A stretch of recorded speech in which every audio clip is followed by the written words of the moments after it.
Cuando se trata de delitos cometidos en la adolescencia, las historias suelen trascender los titulares y despertar debates sobre el sistema de justicia, la capacidad de rehabilitación y las circunstancias que llevan a jóvenes a cometer actos imperdonables. En algunos casos, estos adolescentes o grupos de ellos reaccionaron de maneras sorprendentes y controvertidas ante sus condenas, ya sea con declaraciones de inocencia, muestras de arrepentimiento o incluso con una actitud desafiante que perduró a lo largo de los años. Sus respuestas han marcado hitos en el ámbito legal y social. Hoy exploraremos 5 casos reales de criminales adolescentes cuyas reacciones a sus sentencias han generado controversia y han impulsado reflexiones profundas sobre la justicia juvenil. A través de estas historias, analizaremos tanto el impacto de la condena en la vida de estos jóvenes como el efecto que tuvieron en la opinión pública y en las reformas del sistema penal.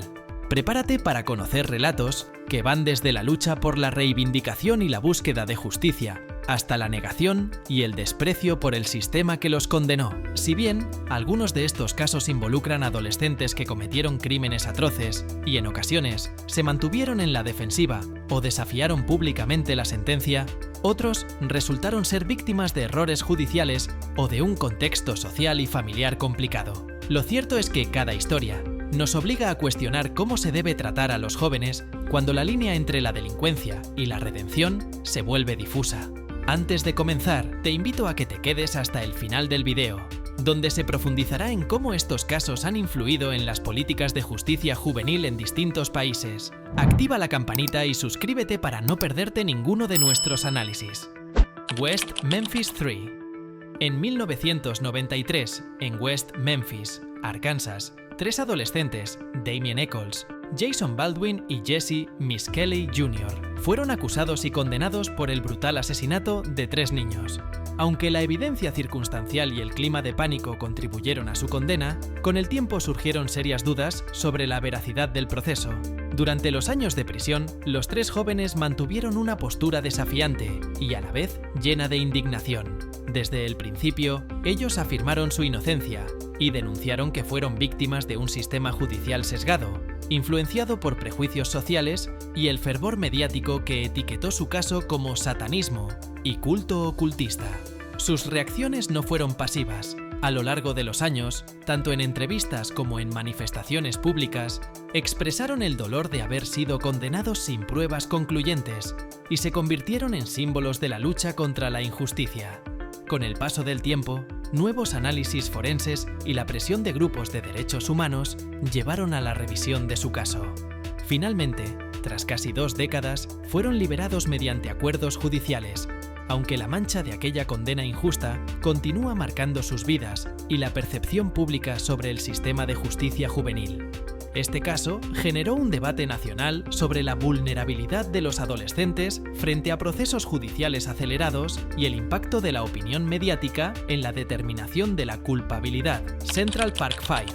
Otro caso que ha permanecido en la memoria colectiva es el de los Central Park Five, un grupo de 5 adolescentes de distintas etnias que fueron condenados en 1989 por la violación y agresión brutal de una mujer en el Central Park de Nueva York. A pesar de haber sido sometidos a interrogatorios intensivos, muchas veces sin la presencia de abogados o de sus padres, los jóvenes inicialmente confesaron, ante la presión, delitos que luego replegaron. Sus reacciones a la condena estuvieron marcadas por la angustia y la humillación. El estigma de ser etiquetados como criminales en plena adolescencia los acompañó durante años. Con el tiempo, se descubrió que existían graves errores en la investigación, lo que llevó a una revisión judicial. La denuncia de racismo y la presión de organizaciones de derechos civiles fueron cruciales para que, en 2002, se anularan las condenas y se les reconociera la injusticia cometida. La lucha de los Central Park Five no solo reveló las debilidades del sistema de justicia penal en casos de menores, sino que también impulsó reformas en los protocolos de interrogatorio y en la protección de los derechos de los adolescentes. Hoy, estos jóvenes ya adultos son defensores de la reforma judicial y participan activamente en campañas que buscan evitar que otros sufran condenas similares. John Venables y Robert Thompson, el asesinato de James Bulger. En 1993, el brutal asesinato del niño James Bulger en Liverpool conmocionó a toda Gran Bretaña. Dos niños, John Venables y Robert Thompson, apenas superaban la pubertad cuando fueron identificados como los responsables de este atroz crimen. A lo largo del juicio y durante los años posteriores, las reacciones de ambos jóvenes fueron complejas y polémicas. Por un lado, se mostró una mezcla de remordimiento y confusión en las entrevistas y en los informes psicológicos, mientras que por otro, la sociedad británica reaccionó con asombro y repudio ante la idea de que dos niños pudieran cometer un crimen tan violento. Durante el tiempo que cumplieron sus condenas, en un sistema que en ese entonces permitía la liberación anticipada bajo estrictas condiciones, se realizaron numerosos estudios sobre la influencia de la violencia en la infancia y la capacidad de los menores para comprender la magnitud de sus actos. La evolución de Venables, en particular, fue objeto de seguimiento mediático. Mientras algunos argumentaban que había mostrado signos de arrepentimiento genuino, otros criticaban cualquier intento de rehabilitación dado el horror del crimen cometido. Este caso no solo reavivó el debate sobre la responsabilidad penal de los menores, sino que también puso de relieve la necesidad de un equilibrio entre la protección de la sociedad y la posibilidad de rehabilitación para aquellos que, aunque cometieron actos imperdonables, eran todavía niños. Si estos relatos te han dejado pensando en la forma en que el sistema de justicia aborda a los jóvenes y en la complejidad de sus reacciones, te invitamos a darle like a este video, suscribirte y compartirlo. Queremos saber tu opinión. ¿Crees que la condena debería enfocarse más en la rehabilitación que en el castigo? Deja tus comentarios y acompáñanos en este análisis profundo sobre el futuro de la justicia juvenil. Brock Turner. Aunque Brock Turner no encaja perfectamente en la categoría de adolescente, en el sentido estricto tenía 19 años en el momento del delito. Su caso marcó un antes y un después en la discusión sobre la justicia para jóvenes infractores en Estados Unidos. En 2016, Turner fue condenado por agredir sexualmente a una estudiante universitaria en un incidente que conmocionó a la comunidad académica y al público en general. Durante el proceso judicial, sus reacciones fueron motivo de intenso debate. En declaraciones públicas posteriores, ofreció una disculpa que fue ampliamente considerada insuficiente, y en algunos foros defendió su actuación con argumentos que muchos calificaron de evasivos y carentes de verdadero arrepentimiento. La sentencia de Turner, que en un principio fue percibida como indulgente, provocó protestas y una revisión de las leyes relativas a la agresión sexual, especialmente en casos que involucran a jóvenes. La reacción de la sociedad y de organizaciones defensoras de los derechos de las víctimas impulsó reformas legislativas en varios estados, con el objetivo de endurecer las penas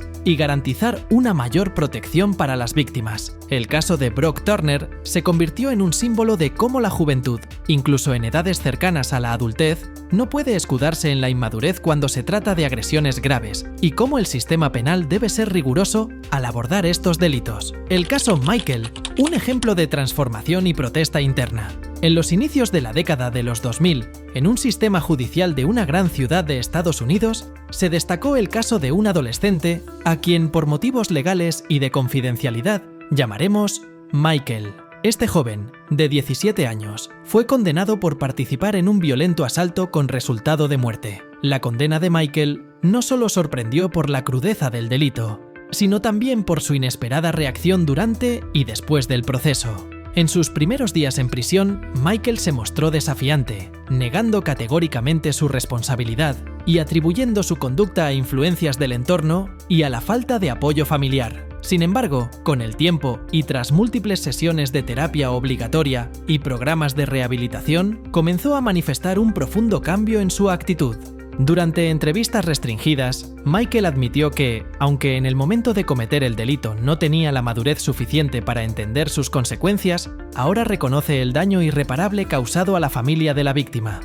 Su testimonio, que fue difundido en círculos académicos y en debates sobre la justicia juvenil, marcó un precedente al mostrar que, en algunos casos, la condena y el proceso de rehabilitación pueden incentivar un proceso de transformación personal genuino. Además, Michael se convirtió en un activista interno. Organizó pequeños foros en la prisión para discutir temas relacionados con la salud mental, la violencia y la reinserción social, abogando por un sistema más compasivo. que sin olvidar la gravedad de los hechos, permitiera a los jóvenes aprender y crecer a partir de sus errores.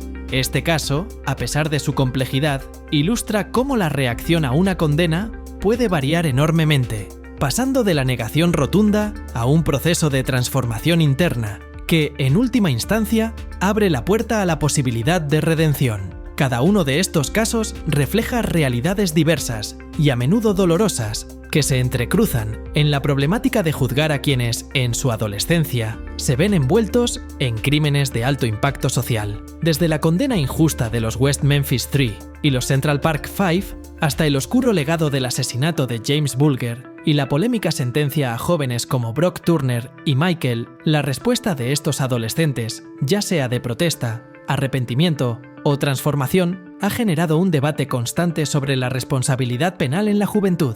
Estos casos ponen en evidencia que el sistema de justicia debe ser sensible a la edad y a las circunstancias en las que se cometen los delitos. No se trata de absolver la gravedad de los actos, sino de comprender que la adolescencia es una etapa de formación y vulnerabilidad, en la que factores como el entorno familiar, la presión social y la falta de recursos pueden jugar un papel determinante en el desarrollo de conductas delictivas.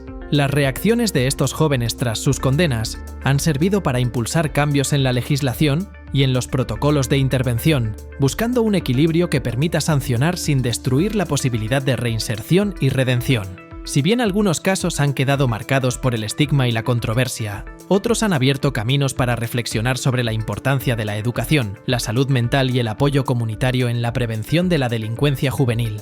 La historia de estos criminales adolescentes nos recuerda que, detrás de cada sentencia, hay una vida marcada por decisiones, circunstancias y, en ocasiones, un grito de ayuda. Es fundamental que la sociedad y el sistema judicial aprendan de estos casos para implementar medidas que, en lugar de perpetuar el castigo, impulsen una verdadera transformación que beneficie tanto al individuo como a la comunidad. Si te ha impactado este recorrido por los casos de adolescentes que reaccionaron de maneras tan diversas a sus condenas, comparte este video, déjanos tu comentario y suscríbete para seguir explorando las complejidades del sistema de justicia juvenil. Activa la campanita para no perderte nuestros próximos episodios, donde continuaremos desentrañando historias reales que invitan a la reflexión. Gracias por ver y hasta la próxima.